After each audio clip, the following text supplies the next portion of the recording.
And next up, we're going to talk about another rematch. This is the third rematch. In a lot of ways, these were conference big-time matchups before. In the previous matchup, it was who would get the #1 seed out of the Mega, and it turned out that Olympic got that with their win 47-14 in the previous game. Max Preps is calling it a 42-37 ball game. Just some notes from the previous game, and I'm sorry West Meck doesn't enter their stats into Max Prep, so I don't have access to stats, but I do have some of Olympic stats from that game. They had 401 yards rushing in that game, and they were 5 of 8 for 84 yards passing, 1 touchdown. Some interesting points in that game was it was 14-7 at the end of the first, 28-14 at halftime, so it wasn't out of hand yet at that point. But then in the second half, West Meck was unable to score. I think the biggest thing for West in that game is you could see they were physically getting wore down in the ball game. Olympic played in that game they played a very physical ball game. Moved their middle linebacker to guard, and so had him wearing a different number that night so that they could run him on some pull plays. How that offense, they like to pull that guard. And West that night, Wilson, I left the game impressed with the quarterback. I left the game impressed with the running backs. The line of scrimmage was controlled by Olympic on both sides. That was really the ultimate point in the ball game. And as you know, that if you can win the line of scrimmage, you're probably going to win the ball game. Definitely. West receivers had a time with the ball. There were opportunities for them that they didn't make plays that maybe they should have. There was also a lot of pressure on McClendon. There was he was constantly running around. As it stands right now, it looks like West may be without him because of a silly they're calling it the Cam Newton thing, the little Superman thing. That's unfortunate too. It really is. It's unfortunate, that something that's not needed really is, there's just no need for it. Keeps you from playing, and should West win, and they go on and face the winner of the Vance Mallard Creek game, he won't be available for that game either. So, that's unfortunate, kids. You got to be smart with what you do. But all that said,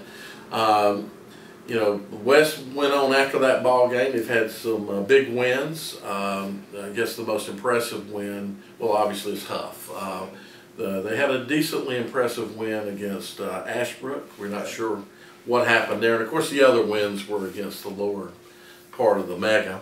They're putting a lot of points up in all the ball games. So we know their offense, they have the potential. They got the athletes that, again, you get them into space, those kids can make things happen. For me, I think the Max Preps call of both teams scoring a lot of points is very realistic. Olympic has, on the same token, has been setting all kinds of records. I think they're, I need to check, but they're probably at a new school record for most points scored in a season. So they're putting lots of points up, mainly on the ground, running the ball. So this could be a high-scoring game, and I think it potentially will be. So if you like to see a lot of offense, I think you're going to see a lot of points on the board from both teams. I think the score is going to be within 1 to 2 scores. I am doing a lean to Olympic, but that might change as the week goes on. This is a big game for West Mecklenburg. Second round of the playoffs. It's been a long time since they've been this deep in the playoffs. They're 1 win away from tying school record for number of wins in a season, which is 10. So that means they're 2 wins away from setting a record. So it's a big year for West, and when you got those kinds of things going for you, that gives you a little more incentive to play. So rematches are also always tough, especially when you were beaten or you beat a team badly the first time round, you hate to see them another time when you know they've got abilities. So it could be an interesting ball game. Yeah, you mentioned the rematch. Last year, this happened to Olympic in the playoffs. They beat Myers Park in the regular season and came back in the first round. Myers Park got them. Yep. So this is not new to Olympic, and they're not going to take West Meck lightly. West Meck, it appears, has made a ton of improvement since losing that first game to Olympic. But that being said, it's unfortunate that McClendon can't play.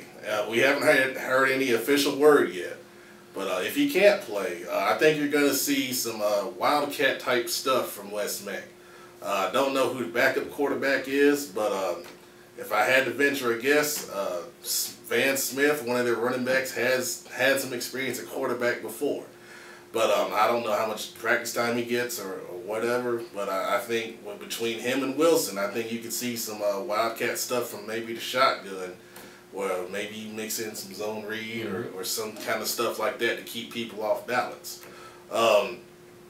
One thing that I don't think will change is the line of scrimmage, because you don't get that much stronger from maybe a month ago to now. So if Olympic controlled the line of scrimmage previously, I don't expect that to change.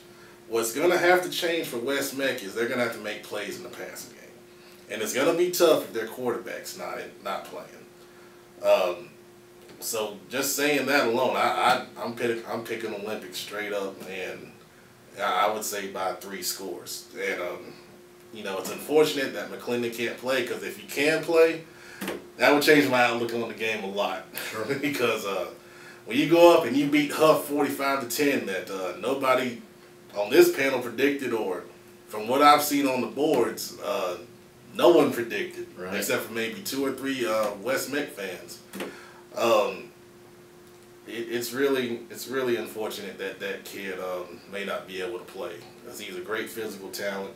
He's being recruited by Division I BCS schools. Yep. And BCS SEC schools. Yeah, and that would make a huge difference. But for Olympic, I expect them to just come out and run the ball like they've been doing on everybody else. Control the clock, keep Sean Wilson and those guys off the field.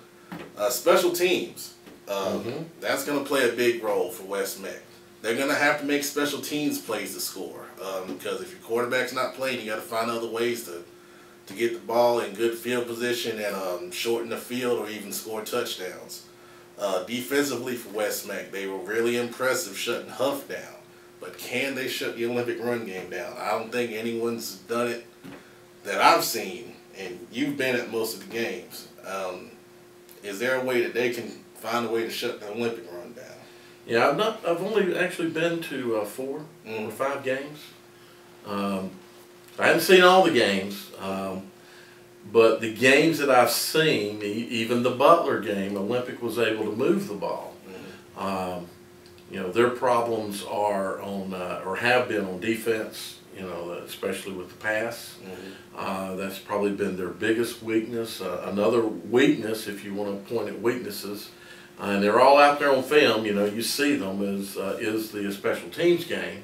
You know, especially, you know, Olympics had it just so happens of the games I've seen, the Weddington game and the Catholic game, special teams were killers for them in those 2 ball games. That's why they lost those 2 ball games. I'm confident of why. So, you know, mishandling a football on a punt, you know, you can't have that happen. Right. On the flip side, you can't let a kid like Wilson, you know, return a punt on you or return a kickoff on you. Yeah. It's one thing to drive the field down and dominate and, you know, have an 87-yard drive that took you 14 plays, then you kick the ball off and the kid runs it back for a touchdown. You lengthen the game, but you didn't do anything on the score. So, or you shorten the game, but you didn't do anything on your scoring advantage. So, can they stop the running game? You know, from what I saw before, they gave up 401 yards. That's a lot of yards rushing. Yeah.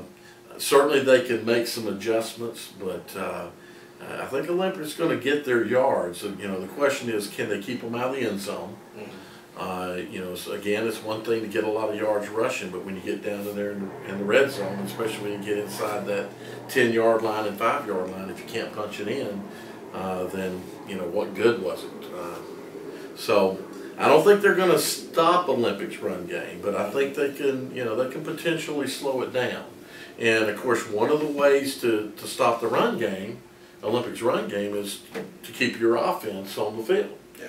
You know, your best defense sometimes can be your offense. So, you know, if West Meck can generate their own run game, you know, get the yards, grind the clock, certainly you're stopping the other team's run game by doing that. So I think it's going to be really more on the West Meck offense to generate enough to help their defense. You know, don't make their defense be on the field as much as they had to in the past. So.